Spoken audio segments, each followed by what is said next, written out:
Do you feel like you're stuck in a toxic relationship? What you're experiencing actually isn't love, and no, you're not crazy or stupid. You're experiencing a trauma bond. The reason we can't classify it as love, even though it feels the same, is because anytime you love something that's not good for you, that's not beneficial for you, then it's not actually love. Love has to be to your benefit and the benefit of the other person. You are experiencing limerence, obsession, addiction. And so the term that we use for this is trauma bond.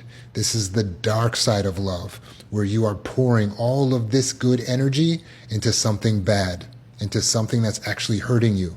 It's like a dark hole or a pit. It's sucking out all of your life force. And what do you get in return? Death, destruction, pain, heartbreak, low self-worth, low self-esteem. You're trying to get the person's attention. You're trying to get the person to believe you. You're trying to get the person to love you.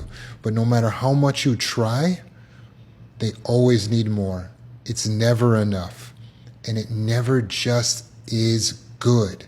You might have moments where it feels like the relationship's going great. It's on some sort of high, only for it to come crashing down as fast as it climbed up. It's not real. You might even be in love with an abuser. This is a trauma bond. It's called Stockholm Syndrome, where a person is in love with their captor. There was kidnappers who were holding people hostage, and they were held hostage so long they started to feel positive feelings toward their captors. And so when the police came, they argued and fought against the police on behalf of their captors, even though the police were there to rescue them. Well, now I'm trying to rescue you.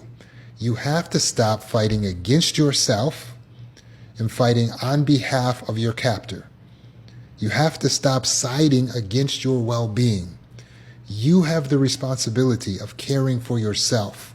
You may have thought that your job in this world was to find someone else to care for you, or to find someone else that you're supposed to care for. You may have felt that the purpose of life is to love and to be loved. But you are not doing your job or fulfilling your purpose when you're pouring your vital energy into a relationship that's draining you, that's harming you. Please recognize when something is toxic. This relationship is toxic. It's time to break free. It doesn't mean you can't still care for the person in your heart. It doesn't mean you can't forgive them for what they've done. But it does mean you have to create a separation, a disconnection from this person, because this person is bringing you to the depths of hell. How do we do it? How do we break the trauma bond? Well, you have to reprogram your mind, because right now your mind is programmed to view them and to look at them as the most important thing in your life. So how do you do that? Remember, they didn't get to this position overnight. In fact, in the beginning, you might not have even liked them that much. So your mind gradually learned to put them up as so important that it feels like they are you or a part of you. So gradually, you have to reprogram the mind to not view them that way. One of the best ways to do this is making a devaluation list. This is going to be a list that you write 5 to 8 things every single day that you don't like about the person. Every single day that are bad about the person, unlikable about the person, untenable about the relationship, reasons why it could never work. Create a list. And every time you do that, you'll feel a little bit of relief from this constant pain. Believe me, all of your pain is linked to the love. When you cut off all of this love that you're pouring out, your pain will cease. I want you to live pain-free.